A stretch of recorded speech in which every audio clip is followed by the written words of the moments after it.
Welcome to Two Guys in a Podcast. I'm Tom. And I'm Mike. Back at you with another reaction video. Booyah! So, we're going to give this Norm Macdonald guy another try.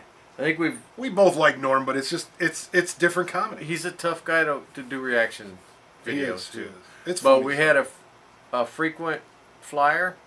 Frequent commenter? A frequent commenter that we figured we'd give him. Finally give him what he wants. What he was asking for. So stand by while we get after it. Shut up and sit down. All right, we're back. We are going to give Norm Macdonald another try. Again, like Norm Macdonald, but yeah, he's tough just to do a tough reaction video kind of guy. That's all. But we're gonna. His jokes kind of build, and you got to build, and there's nuances and everything. And it is tough to do a reaction video too. So like let's see a video where we just sit here and laugh. What he has to say. We're going to do that. This is for you, John Curtis, who's requested this. I don't know. We lost count at triple digits. So we're going to give it to you. Hope you like it. Here we go. Now this grimness. Although my buddy, I did want to say one thing about my buddy Richie, who has a disease, and but it's an interesting disease he has. He has the disease of alcoholism. And he came to me, and he told me, and I like to look, I'm the kind of guy who likes to look at the bright side of things, So I told him, I said, Richie, it's true that you have a disease and everything, but I think you got the best one.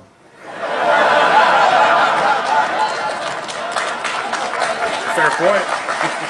It's the only disease where you get to drink booze all the time. I haven't looked at every medical journal, but I believe it's the only disease where you can constantly drink booze.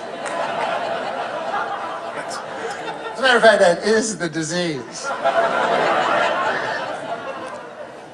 And I don't think Richie would think he'd had a disease. Like, I don't think Richie would go to my Uncle Bert, go, hey, I understand you got bowel cancer. Ah, man, I know how you feel. I gotta drink a lot of booze. Those diseases, they're tough, those diseases, huh, Uncle Bert? Hey, what's your symptoms, Uncle Bert? Well, my bowel, I got blood pouring out of it all the time. I got bowel blood pouring out, gushing out of my bowel, almost nonstop. And I got searing, clawing pains, ripping, tearing, mind-screeching bowel pains. And they're combined with aching, dull, soul-deadening bowel pain. Those are basically my symptoms. How about you? I get happy. And, I tend to be able to talk to people easier, I find.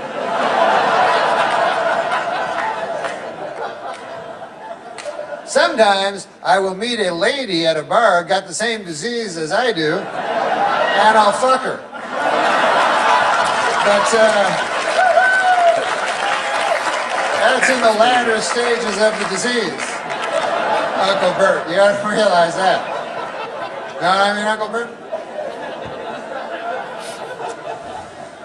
But but listen, man, I don't minimize what he does though, because he admits that he's an alcoholic and that he's weaker than a bottle, and that ain't easy to do. I couldn't do any of that shit. I'm too proud, you know what I mean? I got too much pride, like they say in the scriptures, pride goeth before the fall, and he can somehow, it's a very beautiful thing he does. He goes to Alcoholics Anonymous and he says, right in front of them, he says, he goes in front of a whole room full of people and he says, I am an alcoholic, which I know does not sound that anonymous. I didn't name the group, but it sounds like the exact opposite of anonymous. Whatever. Like, to me, the alcoholics that, the anonymous alcoholics, to me, would be like you guys. I don't fucking know. I can't tell, But once you tell a whole church basement full of people, your cover's pretty well blown. But anyways, it still requires a lot of... The only thing they seem to be anonymous about, from the way I can gather it, is they won't tell you their last names. Anything else goes, But not the last name. No. Sometimes they'll say the first, like they'll go, I am Richie and I am an alcoholic, or the first initial. They'll say, my name is Richie K and I am an alcoholic. Then anything goes. They're like, one time I remember I was under the influence of the demon rum and I started punching my newborn in the face. Yes. I looked down at my fist and it was all bloody with, I don't know what it was. It was either from my knuckles or my son's skull. Yeah. I'm not telling you my last name. That's none of your beeswax. As far as I'm concerned, a man should have a little, Ever tell you about the time I blew a dog for a pint of gin? Oh, yeah, I did tell you that. I did tell you that. First initial's K, I'll give you that much. Richie K, but I'm not going to tell you the last letters. Plus you can memorize my face. But other than that, I would like to keep this completely anonymous. If there was just a way I could...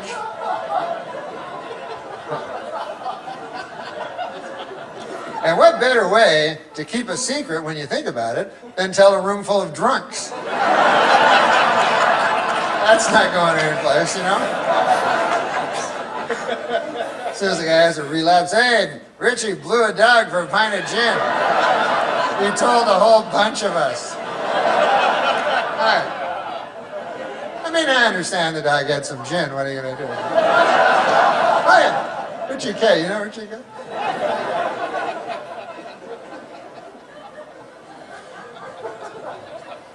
But I don't drink myself, It's not because I'm no big guy. I'm just afraid, I fear everything, And so I'm afraid to and stuff. But I used to. Now I don't drink. And when you're with people that drink, it doesn't work out. That's why that designated driver thing, I don't think ever worked out. I see ads for it again, like trying to resurrect that idea. But it's kind of a flawed notion, It's like, hey, Bill, listen. We were wondering if you'd come out with us. Here's the idea. We want to go out and drink. And then we were hoping you'd come with us and not drink. How does that sound to you? We're going to go to a bunch of different bars and drink, and then you come with us and not drink. Also, we're not going to be driving. You're going to pick us up at our different houses, go to a bunch of bars, not drink while we drink, and then drive us all home. How does that sound to you? How's that catch you? I was like, I don't know. What's the catch? It sounds too good. For some sort of...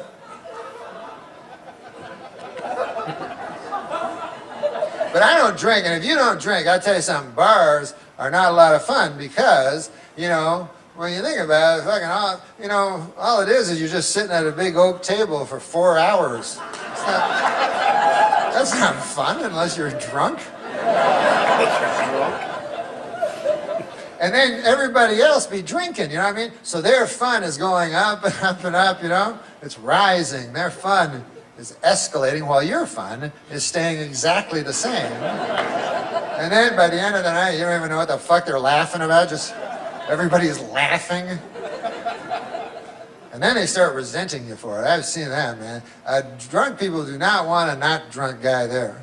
I know that. I've been there so many times. It always ends the same. Guy comes up to you and goes, hey, what's the matter with you? Cheer up. Ah. Then you're like, oh, no, I'm having a good time, too. Don't take a wild swing at me when I'm not looking.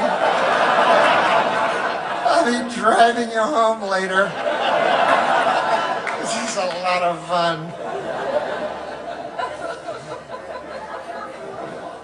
Worst thing about not drinking is the sex, because if you're drinking, you can meet a girl, she'd be drunk, and that very night, you can have sex with her, called a one-night stand. Now, if you're not drinking, I don't know if you've ever had a one-night stand dead clean sober.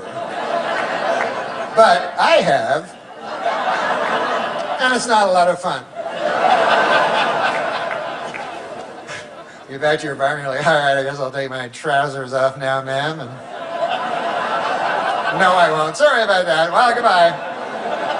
It's nice to meet you. I don't know what I was thinking. We're human beings. Once again, I apologize for the trousers incident. Very nice to meet you. Because booze, somehow, I don't know how it works, but it's some magic elixir where it takes away it makes you think that sex is not a dirty, filthy, shameful thing. I don't know how it does it, but it does it. And in regular life, that's why sex is so tough to get going, because it's so shameful and filthy, and obviously meant only for procreation. And so when you do it, you know, and my friend was like, oh, there's nothing shameful about sex. But I was like, of course there is. Kind of like, think about what you do before sex. You know what I mean? Like, you put the phone off the hook and everything like that. You make sure the kids aren't around, whatever, you know? You pull the blinds down, right? What's that? That's shame? That's what blinds were made for. Pull down, shame. You don't pull the blinds down when you're making a nice cherry pie for old Witta Hamilton, huh? I notice they stay up for that. Poor old Witta Hamilton.